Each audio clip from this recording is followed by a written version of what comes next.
this video we're going to explore another page builder. This one is the Visual Composer. The Visual Composer is super popular, and one of the main reasons it's so popular is because it comes bundled with many WordPress premium themes. A premium theme that we've used a lot of in the past for building client websites has been Fortuna.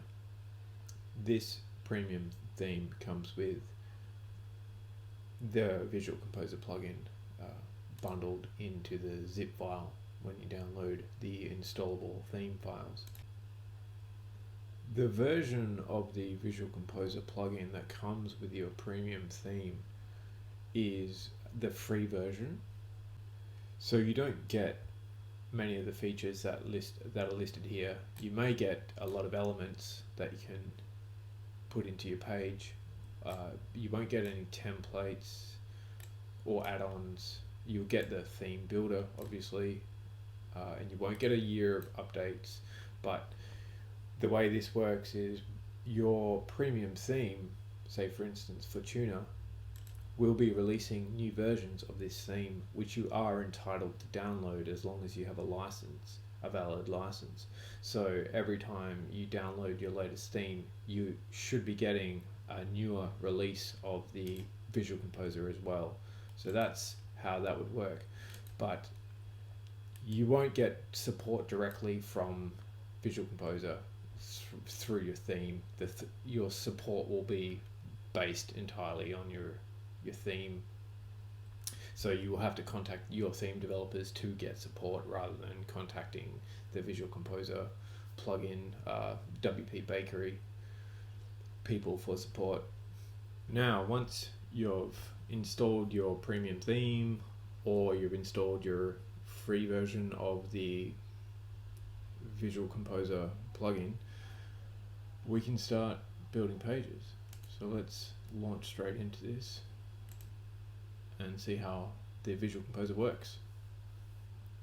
Especially interested to see how it stacks up against Gutenberg. Okay, so right now we've got Gutenberg and Visual Composer happening here. To allow the WP Bakery to be your primary builder, you just click this button here, and this will take you to this screen here, and you've got one more click. So now you need to click this button, the backend editor, and now we're exposed to the Visual Composer, and we can tell that because we can see the Visual Composer text block here. So this text block is the first Visual Composer block that we've been exposed to, and we can also see the WP Bakery page builder panel with the plus icon, the templates icon. So this plus icon will allow us to add more components to the page, like this row module. Other modules we can add to the page. There's so many, it's quite overwhelming at first. We will explore a few of these momentarily. The bakery hat just takes you to the WP Bakery website. A few more buttons over here that look a little bit scary. This one here just does undo, that one does redo. This one puts you in full screen mode. Let's get out of that. And this icon cogwheel says page settings, but it's really just for CSS code, so that's style sheet code. And sorry, the undo is just to undo your last change. So to test that out, so if we change this t to a lowercase t, oops. That's weird. I seem to have found a bug here where I can't type the first letter in the visual section, but I can type within within the line. I can't type there. So there's a little bug there. If I flick to text, I could probably type normally. Just some sort of bug here. Anyhow, so if I save that and then I undo, so now that change has been removed. If I undo again, then it removed my row, and so that's a clever little undo feature. Now, if I want to flick to Gutenberg, I can, and I'm going to lose all my changes on the page, but that's fine. Not that you'd want to flick to Gutenberg. I can't think of a reason why you'd want to use two page builders, but that was just a demonstration that Gutenberg is still there.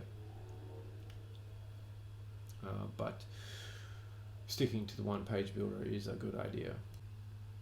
One of my favorite features about the Visual Composer is the columns. So I could take this one column content component here and I can convert it into two columns. That leaves me with an empty column here, which is fine. I could leave this column empty, or I could adding an image. We'll add the image from the media library. We can upload an image from our computer.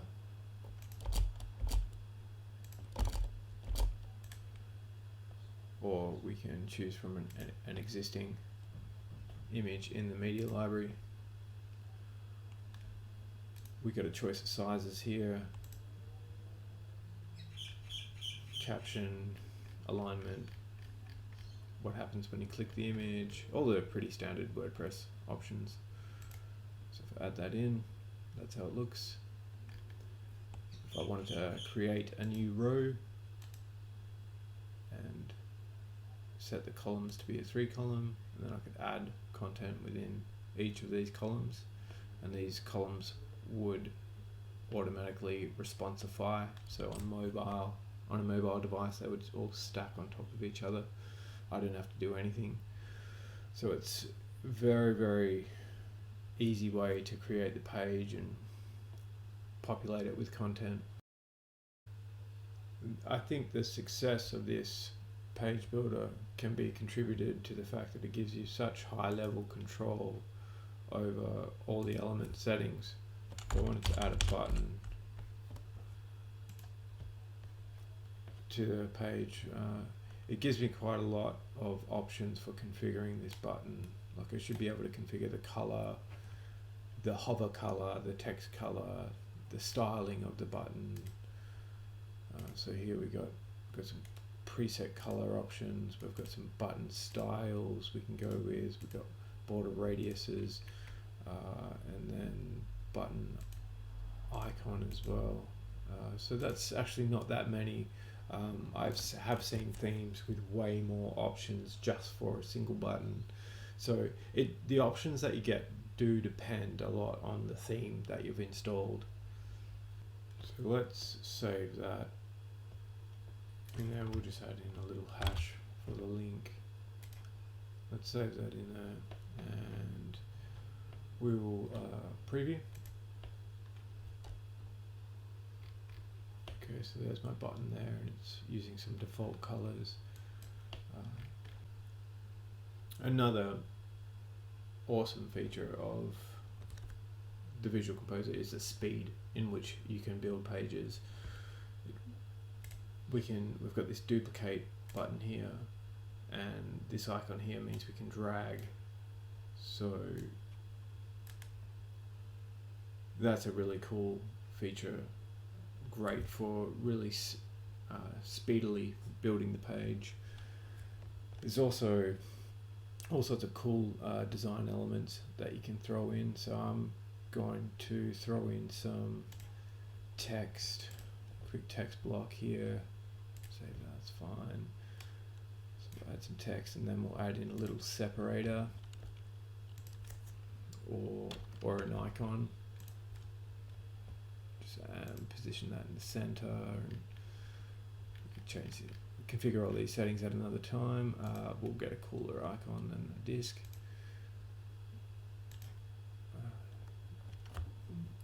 Yeah, we'll go the happy face. Okay, and then copy that a few times and drag it over here. So we can build these nice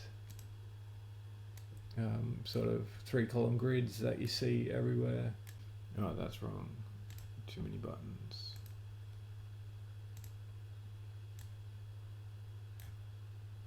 Yeah, we want the icon to be the separator. And we'll do a quick preview to take a look on the front end. And okay, so that's not really, we want to center the text and we want to center the button as well. And we want to put a bit more space below the icon. So center the text, centered.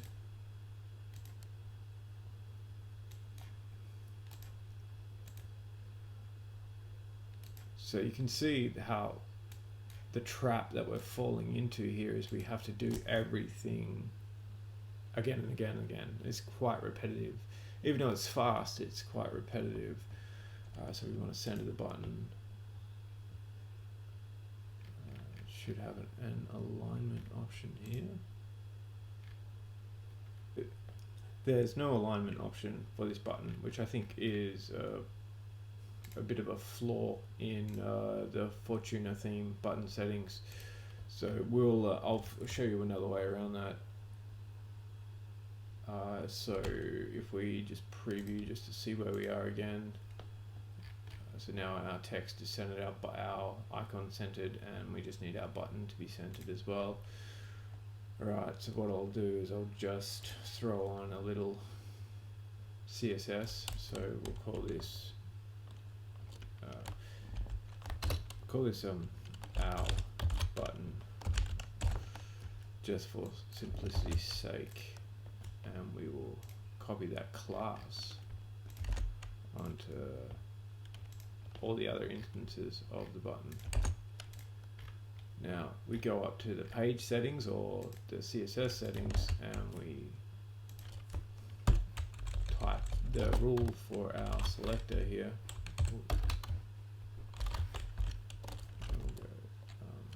Margin 0 auto, and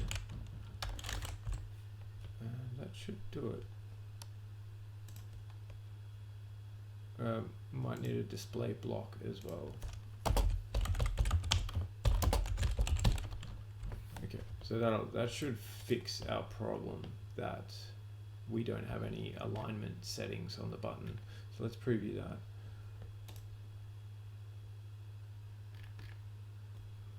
Didn't work. So I found the issue in the style sheets. One of the styles is being overridden. The display block style is being overridden by this style here, which is coming from the Fortuna theme. So to override that, we'd have to write in a few extra styles. So now our display block is actually working because I turned the other one off. And we'd have to also go width is maybe 140 or something, and also we want to text align center as well. So if we put that stuff there back on our style, then it will start to work.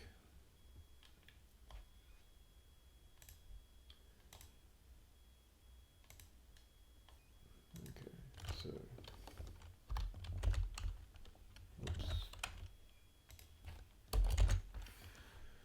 so we put that in there, and then also we need on the display block in order to override the other style, we actually have to put in important here. So that's a hack we don't really do this because important becomes really hard to override again if we need to override that. But it'll do for these purposes. Otherwise, we could get more specific with our CSS selector. This isn't a CSS tutorial, but so let's just skip ahead. So we'll save those changes and preview that now. And that's what we wanted. Now we wanted to put a little bit of space below the icon. So Fortuna gives us a pretty cool little visual spacer, which we can add in. So if I go spacer, space. I thought there was a little spacer icon here. Okay, so there's no spacer. There is a divider. Oh, there it is there, spacing. Okay, so here we can set a 20 pixel space, which is good. I like this because it's visual. We can see the spaces, which is great. And we can control the spaces and we can adjust them if we need to. So if I preview that, okay, so now it's looking a little bit better. I'd like to also put a title above these columns as well, because it looks a bit lost at the moment. So I'll add in a Fortuna heading. And that is fine. And duplicate again.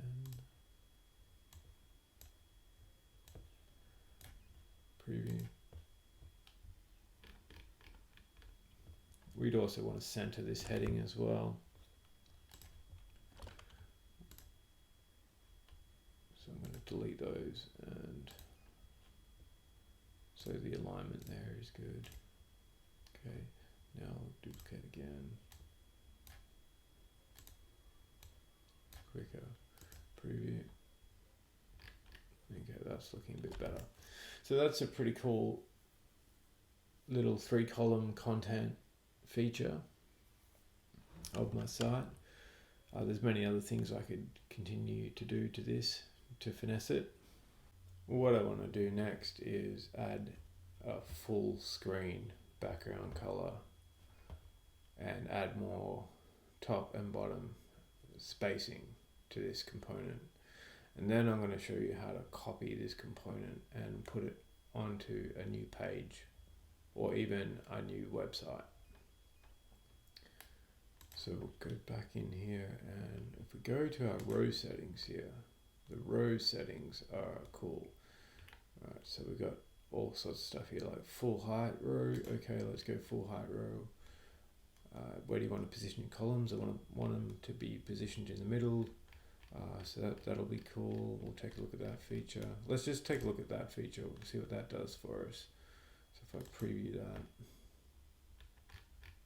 Okay, so that's given us heaps of space around it. Not too bad.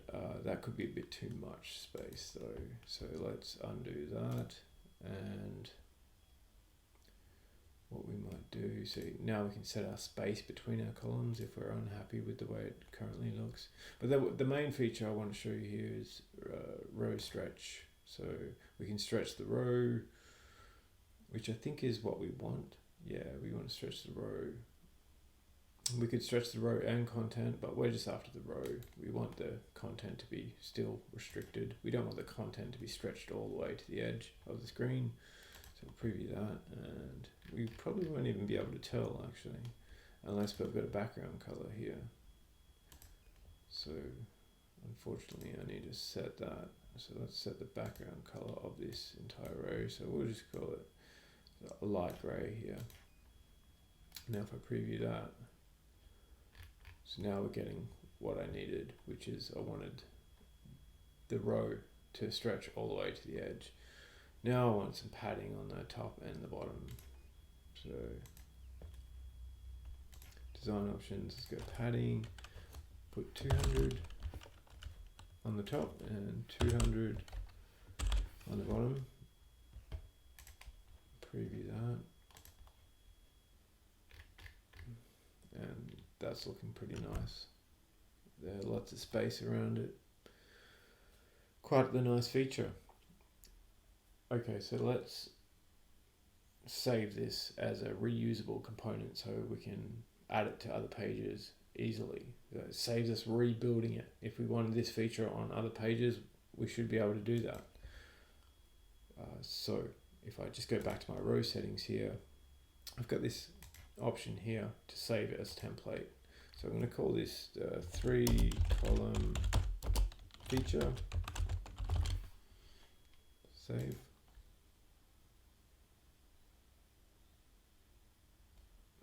Wait until it's finished. Now it's finished. So this template has been saved. I can update my page because I haven't done that for a while. I've just been clicking preview the whole time. If I add a new page, I will just call this. I'll launch my page builder, and I'll just call this about us. So I can use my 3-column feature on my about us page. I'll launch our backend editor. Now to access our saved feature, we go to templates here and we see our 3-column feature. So we can add that onto the page. And there we are, click preview. And there we have it. So that's been saved. Now notice our CSS hasn't worked because we need to also copy the CSS that we wrote from the page settings. Copy that and paste it into here on our new page. So this CSS is only affecting the page that we're currently on. I'll go and grab that CSS, publish my page. I'll go back to my other page, which was the sample page. And I'll just copy our CSS, which is kind of annoying that I have to do this. I could have put it in another global area where it would affect all the pages instead of just affecting each page individually. It saves that, and now preview. That'll center our button. Okay, there we go. Okay. So that's how to copy one component from one page to another.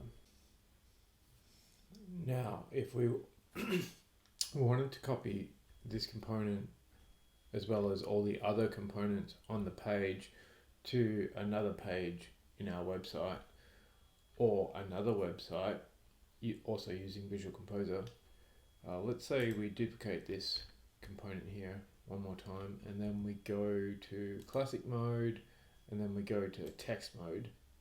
Make sure you're on the text mode. We copy all of this code here. Just copy all of that. We go add new page. We'll just leave this page for now. And launch the bakery. And in the text field here, just paste it all there. We'll call this my clone, and publish.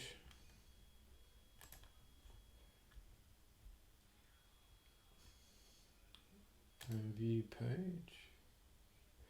So we should have 2 of these, and we do. So that's how to copy one whole page template to another page on your website. You can also, this also works from website to website as well. So as long as both websites are running the Visual Composer plugin, that's how you can copy a template to another website or to another page on your current website. So the Visual Composer is a very powerful plugin, especially with the cloning features, cloning components and reusing components on different pages and being able to copy all the code from one page to another. We did fall into a little bit of a trap where we were configuring individual elements, and that was becoming quite repetitive and taking a bit of time. But it is a really fast builder, and it's really quick to throw pages together.